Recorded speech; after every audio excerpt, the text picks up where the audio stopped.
Welcome back to another episode of Boss Your Business. And today we are diving a little bit into finance. So if you are not just listening and watching the podcast, but also paying attention to my YouTube channel, you might already have an idea of what's coming up.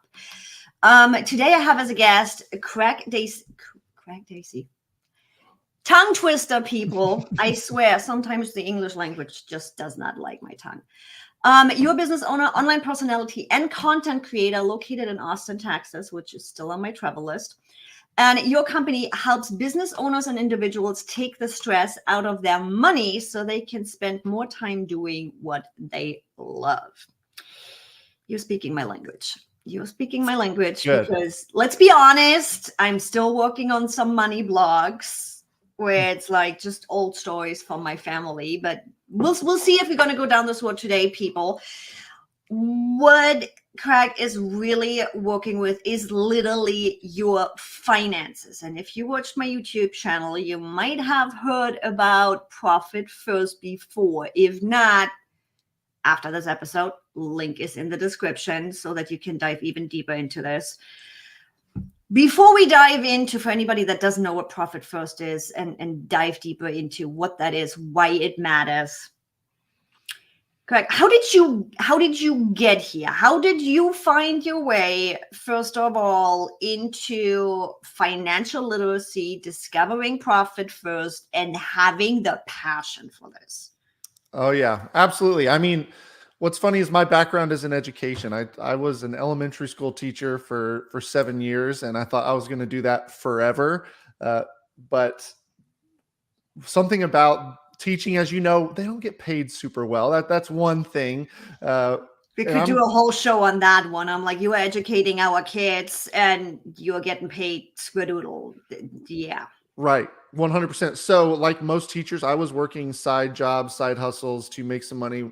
My wife and I were trying to get out of debt and just get ourselves stabilized with finances. And while we were doing that, I fell in love with financial literacy on the personal finance side. And I'm going, hey, I'm teaching fourth graders. Why don't I take this love for teaching and start something of my own where I can teach adults how to manage their money? Started with personal finance, but along that path, I mean, I've always been an entrepreneur in some aspect. I've had the side businesses here and there, but I really fell in love with the idea of running a business. And I started seeing business owners who their personal finances were a mess because the business was a mess, which made their it was just this back and forth tangled web. And so that's what led me into Profit First for my own business, because I knew I didn't want to go back to teaching. And I saying, you know what, I want to help these other business owners because they're great at what they do, but just because you can make a great cake doesn't mean you know how to run a bakery. And that's what we want to help people do. Good. I feel that. Yeah. I feel that. I feel that deeply. Where it's like, I think, and correct me if I'm wrong, I'm totally assuming here, a lot of us follow a passion. We see a need somewhere. We start doing the thing, and we are not even paying attention to finances. Money comes in, bills need to be paid, and that's it.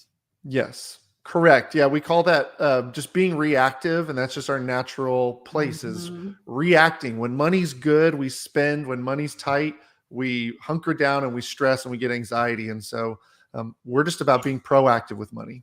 When do you see, because you've been working with your clients a while too, I know you have multiple coaches in the company, is there a time frame when business owners are finally ready to go from reactive to proactive? Because I see it with systems and processes. I'm wondering if there is a similar pattern in finances too.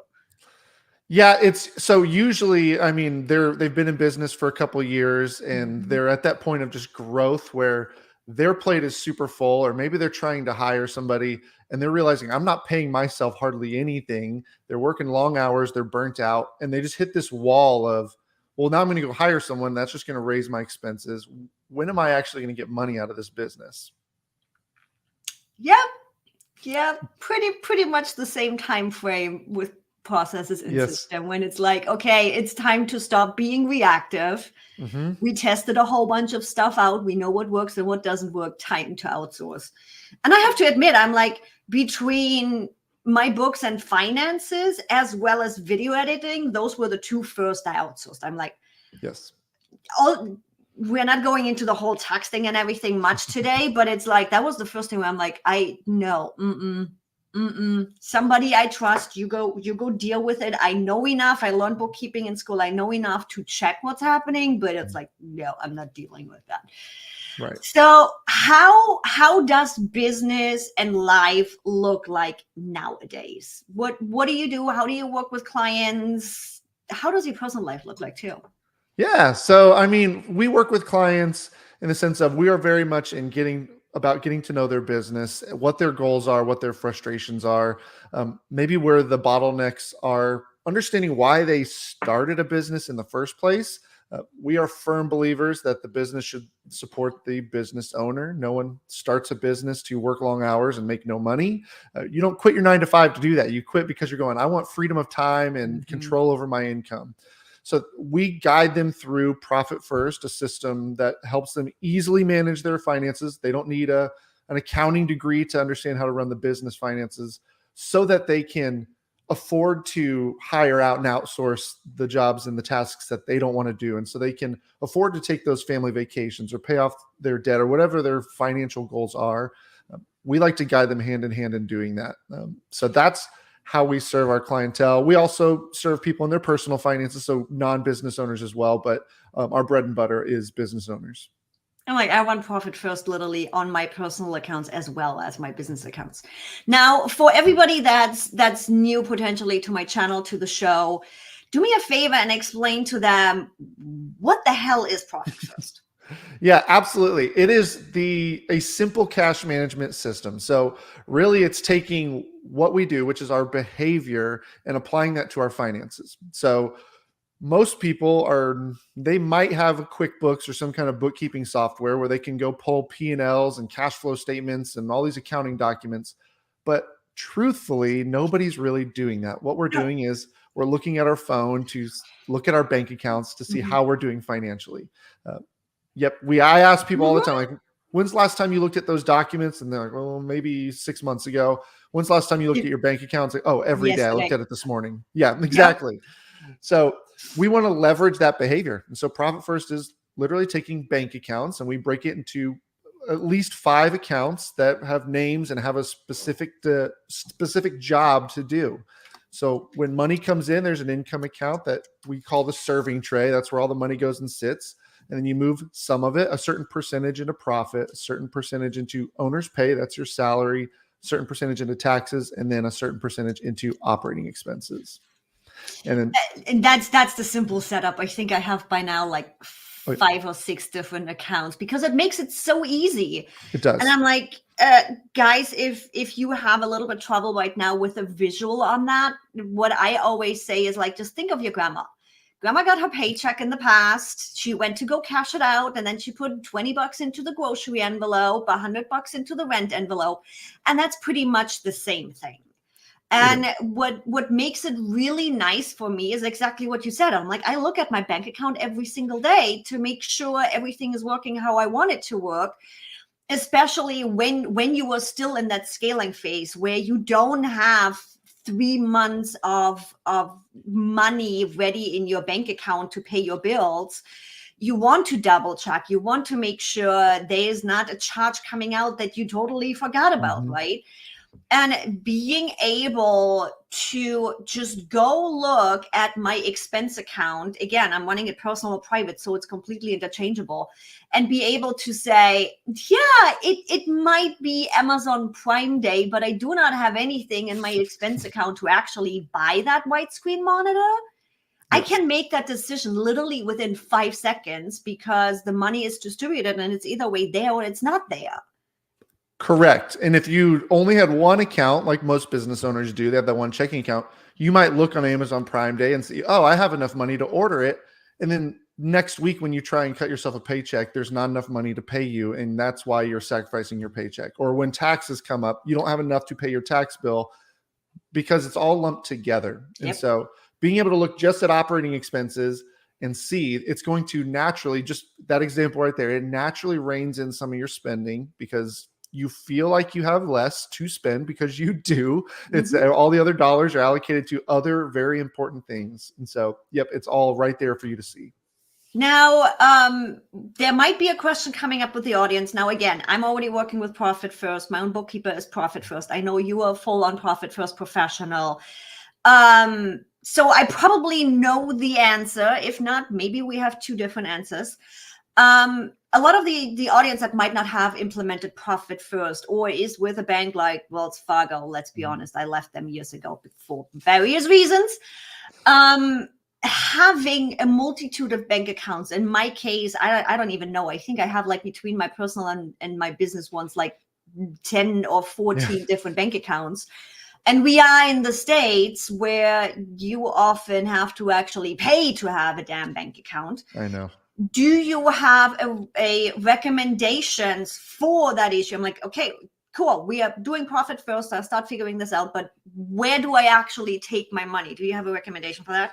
Yeah, so there's two things I recommend. The first one is credit unions, just in general. So if you want a physical bank that you can visit in town, most credit unions that offer business checking accounts don't charge. Most of them are free. Most people are worried that it's the online interface is not going to be good. They're usually pretty They do good. pretty well. Yeah, you can always ask them to see their online interface before you sign up, but credit unions is what I've used traditionally. Now, there is an online bank called Relay Financial who just earlier this year partnered with Profit First. So it works incredibly well with what we're doing. Yeah, you can automate your transfers. There's a lot you can do in there. And what I like about Relay is you don't have to go into a branch and sign a bunch of paperwork. You can literally open your accounts today. You can go on there and have as many accounts as you want opened, and if you need to add one, it's easy to do.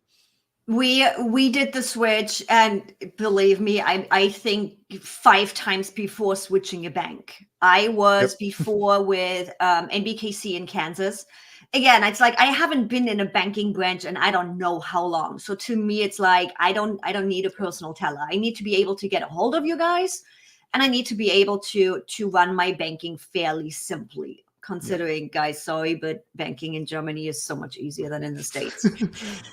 We don't take it personally. That's a whole nother show. I will not go on my soapbox today. Yeah, there's a lot the States don't do very well. So yeah, I'm with you. It's which is why I double, triple, and quadruple check before I switch banks. Yeah. And for me, always paying attention to streamlining and automating things. The move to Relay has been amazing for us. First of all, I really don't need a branch. You have ATMs all over the country. If you need to go pull cash somehow, you always can buy your groceries and get a cash out too. So that's never an issue. I had a couple of things that went wonky on the sign up just because I didn't have my second coffee when I was signing up. Had nothing to do with Relay. And I messaged them, and we literally had this resolved within 24 hours. So no problem whatsoever. I'm running my personal as well as my business accounts through it. And what Craig was referring to is Relay Bank literally automates your stuff. So with Profit First, I do 1025. I don't know if your clients do the standard 1025 allocations or you choose different dates. And I literally have Relay set up of, okay, these are my percentages. This is how much percentage goes in each account. And it runs on the 10th and it runs on the 25th. I don't even have to think about it. The time it has spent me for manually moving the money. Yeah. Much easier. Yep. 100%. And I like, you can change it. Yeah. So, I mean, 10th and 25th is what the book says. For me personally, and it's just probably because I've always manually done it since Relay has started this, but I've always done weekly on Fridays because I caught myself forgetting to do it on the 10th or the 25th. So just having every Friday morning with my coffee, moving the money. But if somebody out there's in a business where they're like, no, I kind of want money being distributed more regularly. Yeah. Once a week is great. 10th and 25th, but yeah, to be able to automate it does make it a lot easier. As long as you're still checking that account, but which we are, that's what we're naturally doing anyway. We're always looking at it. And I think the decision on when to do your allocations and your moving also closely relates again to how are you running your business? How do you want to run your business? If you are still in the early stages of scaling, chances are you haven't moved into a bi-weekly schedule yet where I look at my calendar and I know what invoices are coming up and I'm ahead of time on my invoices. So the 1025 works great for me because I am with everything in my business in that bi-weekly schedule. However, a few years back, I was on the same schedule where it was weekly, where I'm like, okay, simply because I cannot keep money in my income account for 2 weeks, Yeah. we do it weekly on a schedule. Or again, it's like, why have it sitting there? I want to have a picture of where I'm at right now. So again, just moving it weekly and just adjusting how everybody does that. Yep. Now, question. Mm-hmm. One of my biggest struggles with Profit First in the beginning, when I didn't have my bookkeeper yet, when I read the book and just tried the stuff by myself, one of the biggest issues for me, seriously, was figuring out my percentages. That's Am I the only one with that? No, everybody struggles with that because it's really hard to figure out. There's a couple reasons, and this is the biggest deliverable we do for a client when we start working with them is we look at their numbers and we say, here is the best starting point. So for those who aren't familiar, in the book, there's these what we call target percentages or TAPs, allocation percentages. So it's here's what we think for this size business, how much they should be putting into profit, how much they should be putting into operating expenses, and so on. So just because that's the target, though, we don't want to jump right into those numbers. It's like trying to lose 30 pounds overnight. It's not good for you to take your operating expenses and drop them from 80% to 30 and think that you're all of a sudden going to be doing great. Yeah. Usually that's where frustration kicks in because you're not putting enough into an account based on what you were spending last week. And then you're going, oh, well, this system doesn't work. My account's overdrafting. So it's all about figuring out where you are today, looking at your numbers and being realistic with it. I always say start with what you need to pay yourself. What have you been paying yourself and what do you need to cover your bills? Let's make sure that amount is getting put into owner's pay, looking at your current operating expenses. And if it's really high, let's start you high. And then over time, every month, every quarter, we'll just slowly shift it less into operating expenses, more into profit, more into owner's pay and the other accounts. But finding that starting point is really difficult. The other part too that can cause a hang up there at the beginning is you're changing systems. And so you're going from the way you've always done it to all of a sudden having these bank accounts. So let's just say the first week you're doing it, you move money but that week happens to be you put $1,000 in operating expenses, but then you have to go run payroll for $3,000. You're going, well, this doesn't work. I don't have enough in there. There's what we call growing pains. So we got to kind of do the old system, mix it with this system for 4 to 6 weeks until this thing finally has legs and is doing it itself. And I'm like, I still have moments where it's like, damn it, we did a push on something. So suddenly I do have higher team expenses. So in my case, I actually do have a team account where paying my team doesn't come out of the regular operation expenses. It comes out of a team account. And when we do a big push, when I need additional hours from them and it just steps out of the standard, it's entirely possible that and I've been running Profit First for I don't know how long, that we run into where I'm like, okay, got to pull a little bit from my regular business expenses and got to pull it into the team account. It's happens. Yep. So at the beginning, figuring out the numbers, if somebody wants to try their luck by themselves, how far would you go back at looking at your expenses? Do you recommend like 6 months, 12 months, 2 years? I don't know. Yeah. So when we do it, we usually like to go back a couple of years. But that said, sometimes we won't use a year. So for example, when we were running reports in 2021, we'll look at 2020 and either it's inflated because whatever industry they're in, or it's deflated. And so like, that's not going to help us figure out. So I would say if nothing else, just take this year, take 2023 or the current year that you're in and just use those numbers and look at it and just say, okay, how much have I spent?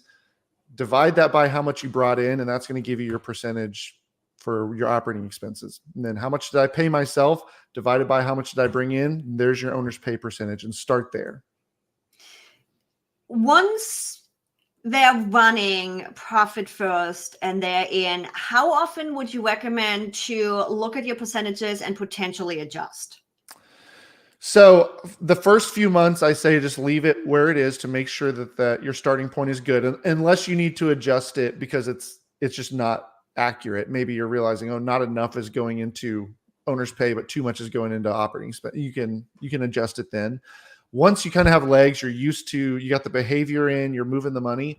Then I usually say set quarterly goals, but you can tweak it 1%, 2% per month if you want to, or you could tweak it 3 to 5% at the end of the quarter. Usually with our clients, we try to do 1 to 2% every month because they just don't notice it. You don't feel it. 64% and 63% in most businesses you're not even going to notice the difference. And the other beauty of doing it that slowly is you're hustling that business. So the revenue is going up. So naturally your percentages are going to decrease because you're not increasing your spending in relation to your revenue. So it's going to help bring that percentage down as well. But answer your question. Usually I like to do monthly 1 or 2% adjustments. Sweet. I just lost my question. There you go. He has a great freebie for you guys. We will get to that. And I had a really good question and I lost it. There we go. Happens. That's what happens when I run my mouth. I talk too long, lose your question. No, I was just completely enthralled with everything. And that's the thing. Here we go. The most important thing. And one of the things that Craig, just as much as I preach left and right, profit. Yep. When we start our business, we talked about being reactive. We talked about money comes in, money goes out. Just like with our systems, we start reactive. At one point, we hit a wall and we are finally starting to be proactive. Yes. Now, chances are, if somebody hasn't run profit first before, they've never pulled a profit. Chances are the money came in, you barely paid your bills. Maybe have a little bit owner pay. Holy moly, there's a lot of peace in that. But chances are they've actually never made profit. Right. And that's like the one reason why we do want to run profit first. So let's dive quickly into this aspect of people start grabbing some profit from your business, please. Absolutely. That's why we call it profit first. We want to set that aside. In the book, he talks about turning accounting upside down. So, if you look at a P&L or just accounting is sales minus expenses is profit. That's the bottom line. You've heard about focus on the bottom line. It's literally what's left over. But I didn't start a business to just get the leftover. Correct. Yeah. We don't want the scraps of the business because as we discover, rarely is there anything even left over. So, and truthfully, if something's important to you, it's not like you go to the hospital and the doctor says you need to change your health habits or you're going to die. You don't walk out and say, that's it. Starting tomorrow, I'm putting my health last. I'm putting it first. You're making it a priority. Mm-hmm. So we're flipping that around. It's sales minus profit. We're setting it aside. We're running the business on the rest equals expenses. So we set that aside into that account. It's earmarked. It's there. And then my favorite part of it is at the end of the quarter, just like any corporation would do, if you owned an equity stake in any major company, they're going to cut you a check at the end of the quarter, a percentage of their profitability. We want your company to do the same thing for you. And so at the end of the quarter, you're going to take a chunk of cash that's sitting in there, and it's literally a bonus to you as the business owner, as a congratulations on a profitable quarter. It's a reward for taking this risk because running a business is a risk. It is, It's scary. It takes a lot of energy. It takes a lot of time. It takes a lot of emotion. It robs us of our sleep. So this is your financial reward for saying, good job, keep it up. And I love it. It gives me something to look forward to every quarter. I usually kind of know in our mind, all right, this quarter, we're going to invest in this, or we're going to get some new furniture, whatever it is. And it's the mental impact of it from, I'm just getting the leftover. And let's be honest, there never is a leftover. No. It's like time. You're going to use what you have. Yes. So putting that profit aside, with my coaching clients, what I often realize is this: I get to spend it without feeling bad about it. I don't have to put it back into the business just because you can. It's your choice what you want to do with the profit. If you say you want to take it and put it back into some education for you, or in your employee to get them started, whatever it is, you totally can. But what I realize with my clients is once they have their first couple of profit payments, it's like, I get to spend it on me. I get to do a girls' weekend and not feel bad about it, because that's literally what that money is allocated for. Absolutely. Yep. It's supposed to be for you. You're right. You can put it back in the business if there's something that you're really trying to do, or maybe you're trying to pay off debt, and you're going, you know what, I want to use this money to get rid of business debt so that we can free up some cash. But really, we encourage people, even if it's a little bit, to take a small percentage always for yourself. Even if you're just going to go buy some street tacos, you enjoy those street tacos because they represent a profitable quarter. But that's what we want. But the beauty of it too, during the COVID pandemic, we had a lot of people keeping money in their profit account, and just every quarter, we would look and say, are we feeling comfortable enough or not? And it became a cash reserve that they could use if they needed to. It was backup money to help them avoid laying off employees if it had to come to that. And then when the dust cleared and everything was good, then they could take a larger bonus, because there was a lot of cash built up in there, and pay it out to themselves. Yeah. Welcome to Profit First, guys. Craig, you have a quiz for the audience to make their life a little bit easier. Tell them about it. Yep, that's right. So we have a quiz. It's literally 8 questions that you fill in. And what it's going to do is it's going to send you a customized report based on your business, your industry, what percentages we recommend you use as far as what you're aiming for. And then it even comes with a video walkthrough of how to set it up so that you can get yourself to those percentages. But again, 8 questions, and we'll get a few tidbits on your business and your industry, and that report will be sent right to you. Look at that. He made it really easy. And as always, guys, all the links are in the description. Craig, before we say goodbye, tell the audience where to best connect with you. Yeah, we are mostly active on YouTube. So you can just search us on YouTube. YouTube/Craig Dacy is our personal finance channel. And then we also have a profit coaching channel. And then our website is just craigdacy.com. So find us on there. TikTok, Instagram, everywhere. So, yep. And with that, thanks for joining me, and thanks everybody for listening. Make sure you hit that follow and like button, and go head on over to Craig's YouTube and my YouTube to go learn more about Profit First and get your finances in order, please. Bye, everybody.